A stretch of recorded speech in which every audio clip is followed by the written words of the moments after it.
આજે ત્રણવિધ અનેકવિધ પ્રવૃત્તિઓ વિકાસ માટેની નવી ઊંચાઈઓ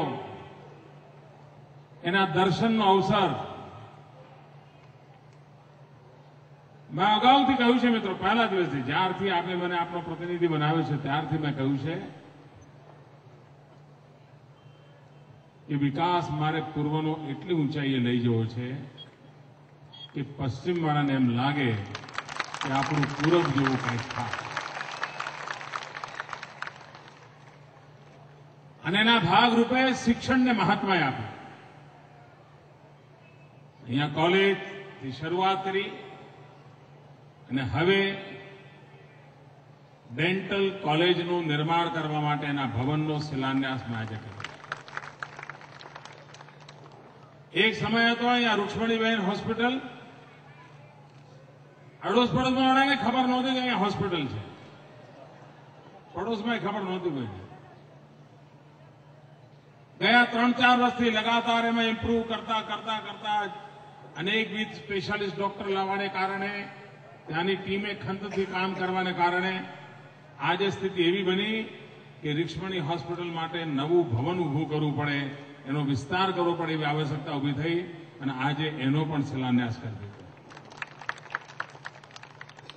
આ વિસ્તારના નાગરિકોને સિવિક સેન્ટર મળે, એમને તાત્કાલિક સેવાઓ માટેનો અવસર મળે, અહીંના જુવાનિયાઓ માટે વાંચનાલય મળે, આધુનિકમાં આધુનિક પુસ્તકોનો લાભ મળે, ઇન્ટરનેટ કનેક્ટિવિટીથી એમને કોઈ ચીજો જોવી હોય તો મળી શકે.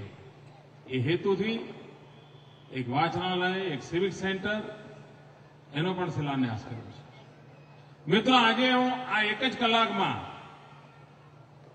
મણિનગરના વિસ્તારમાં 17 કરોડ રૂપિયાના કામોનો મેં શિલાન્યાસ કર્યો. કોઈ એક જમાનો હશે કે આખા અમદાવાદ શહેરમાં આખા વર્ષમાં 17 કરોડ રૂપિયાનો મેળ નહીં પડતો હોય. એક કલાકમાં 17 કરોડ રૂપિયા. વિકાસ, વ્યવસ્થા, સુવિધા. પરંતુ આના કરતા વિશેષ આજે મારો જે ઉમંગ છે, એક સમગ્ર હિન્દુસ્તાનમાં તદ્દન નવીન પ્રકારની એક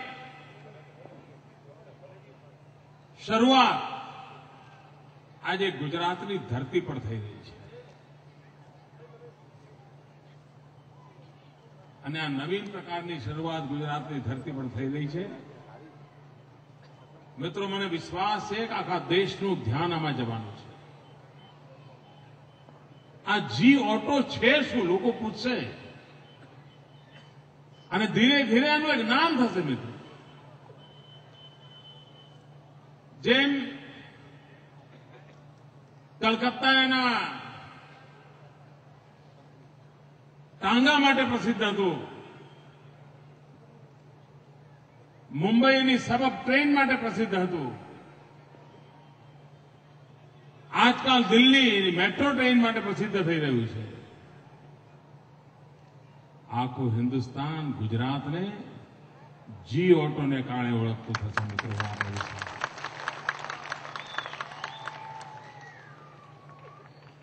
મને પણ આજે વર્ષો પછી રિક્ષામાં અહીં આવવાનો અવસર મળ્યો.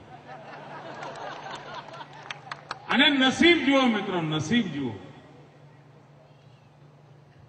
મારો જે સારથી મને લઈ આવ્યો એ કેવટ હતો.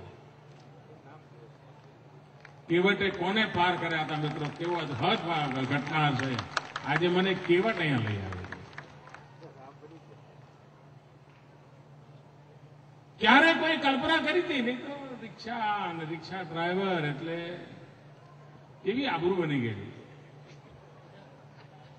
આ આબરૂને આમૂલ ચૂલ મારે બદલાવ લાવવો છે.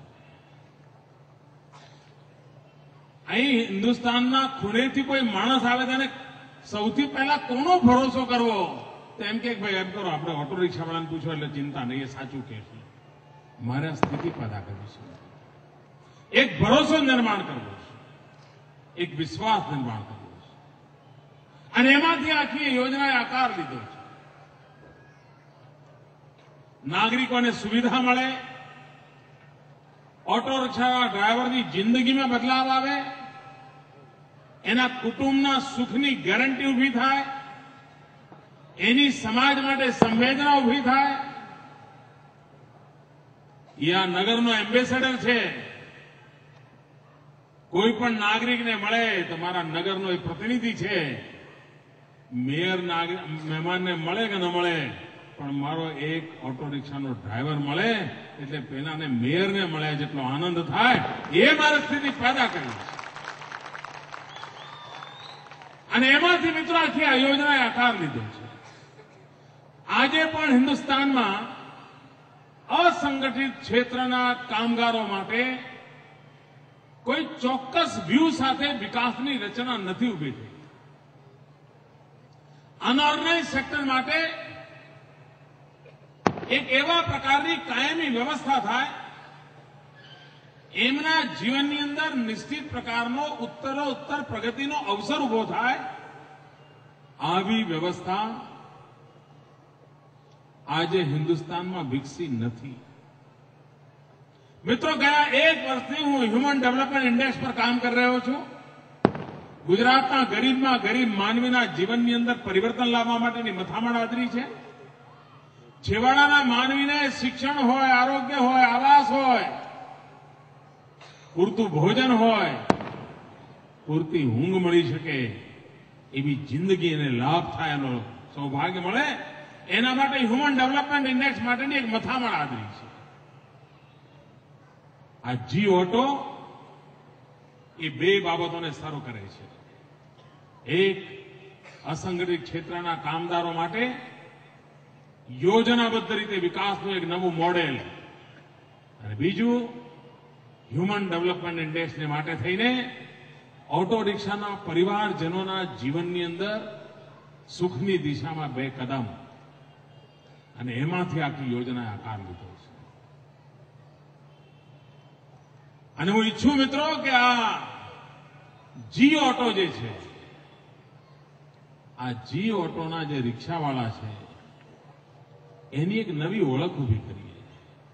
અને એટલે જ મેં નિર્મલને કહ્યું હતું કે આપણે એમને જી પાયલોટ તરીકે ઓળખીએ. મિત્રો, જી પાયલોટ